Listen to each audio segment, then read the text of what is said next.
Estamos de volta com o Radar desta terça-feira. Depois de décadas de discussão, a reforma tributária finalmente saiu do papel. A promessa é de um sistema mais simples, transparente e eficiente. Mas até que essa simplificação chegue, as empresas terão de conviver com dois modelos, rever sistemas, preços e operações, enquanto o consumidor tenta entender o que muda no bolso. Afinal, a reforma vai simplificar ou tornar a vida mais complexa nos próximos anos? Para responder essa e outras perguntas e falar mais sobre este tema, nós recebemos aqui nos nossos estúdios o Patrick Seixas, sócio-líder de tributos indiretos da EY Brasil. Patrick, que alegria tê-lo aqui conosco. Tudo bem contigo? Seja bem-vindo. Tudo ótimo. Boa noite, Eric. Boa noite, telespectadores. É um prazer estar aqui e falar um pouquinho desse tema hoje. Prazer é nosso. Ô, Patrick, a reforma promete simplificar o sistema tributário, né? É uma promessa. Sim. Mas o que muda na prática para as empresas e por que a transição ainda preocupa tanto o mercado?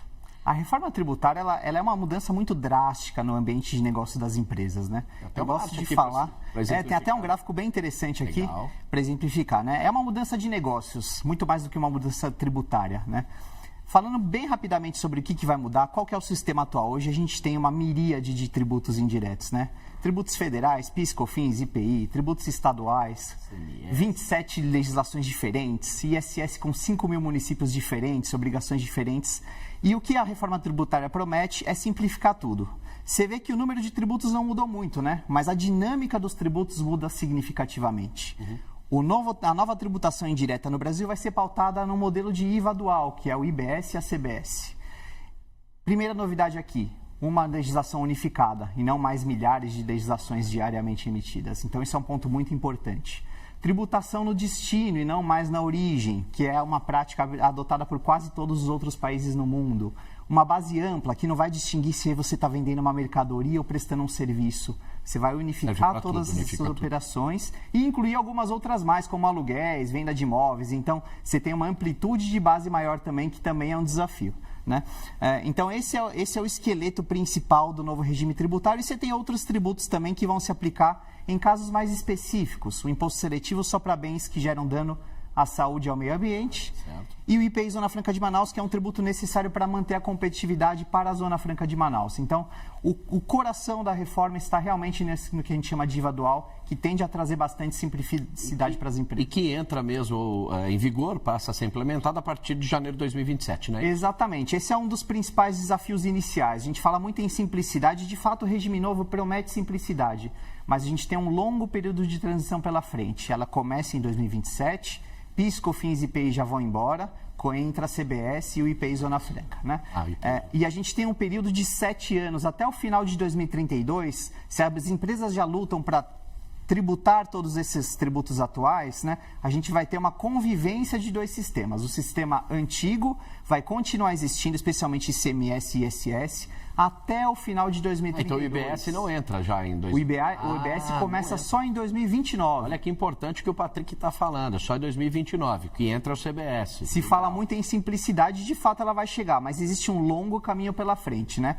O que tá ruim vai ficar pior, porque a gente vai ter que conviver com dois sistemas agora. O sistema novo, que traz muitos desafios em vários aspectos, aspectos operacionais, aspectos técnicos e estratégicos das empresas, e vai continuar convivendo com o regime antigo, que muitas vezes vai ter regras conflitantes com o regime novo. Sem falar da alíquota, isso eu não vou nem entrar em questão, porque fizeram tanto, debateram tanto e nós vamos acabar pagando mais imposto ainda, um dos maiores, ou a maior carga tributária do mundo, com certeza. É o maior IVA do mundo, não que seja diferente dos tributos do IVA que a gente já paga ali de forma mais segregada, né? É verdade. Agora, Patrick, o varejo é um dos setores mais impactados pela reforma tributária, né? Qual que é o principal desafio para as empresas neste momento? Sim, o varejo é um dos principais setores impactados, principalmente pelas especificidades que ele tem. Então, é um setor que exige muito em termos de volumetria, de volume de dados, notas fiscais, muitas vezes milhões de notas emitidas anualmente, mensalmente e até diariamente, a depender da empresa.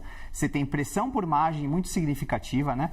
Uma guerra por preços muito significativa também. Então, qualquer ineficiência no processo, qualquer ineficiência que as empresas que atuam no varejo venham a ter, pode significar uma perda relevante da competitividade delas.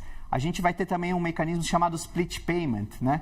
Que a reforma tributária vem trazendo, que é muito inovador. E o que ela traz? ela traz uma forma de retenção dos tributos direto na fonte. Então, isso também vai ser um grande desafio, não só para operacionalizar via sistemas isso pelas empresas, mas também na gestão do fluxo de caixa delas. As empresas vão ter, a partir da implementação do split payment, que está prevista para 2027, muito menos caixa para trabalhar no seu dia a dia. Então, elas vão ter que rever sua política de caixa. Agora, falando do consumidor um pouquinho, Patrick, a gente deve esperar aumento de preços ou ainda é cedo para dizer isso? É uma pergunta que todos fazem, né? E a resposta ela muda bastante conforme a estrutura de custos do setor. Aqui a gente tem um gráfico bem interessante. A última linha é uma estimativa inicial de qual que vai ser a alíquota dentro do regime novo de tributação. Se fala muito em 26,5%, agora se fala mais em 28%, mais recentemente, né? Então a gente pensa num regime tributário que tem 28%, novamente o IVA mais caro do planeta.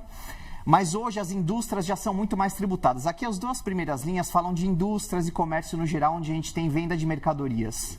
E a terceira e quarta linha falam muito do setor de serviços, né? Então, falando um pouco de indústria e comércio como um todo, a gente espera que a reforma tributária vai gerar um ganho de eficiência, porque a gente está falando de cadeias de suprimento mais longas, e em que o regime atual gera muito resíduo tributário.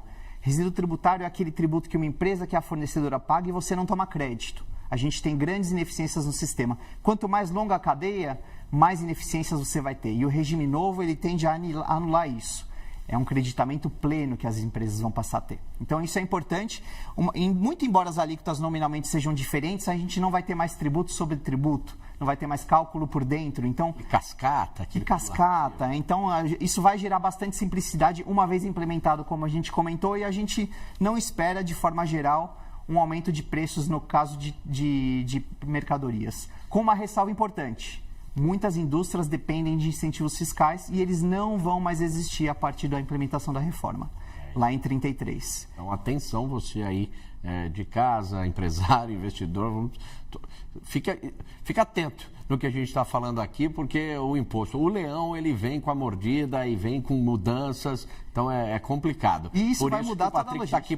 Vai mudar toda a logística. Por isso que o Patrick está aqui para explicar para você, vai anotando aí, presta atenção. Agora, Patrick, além dos preços, o que muda para o consumidor no dia a dia?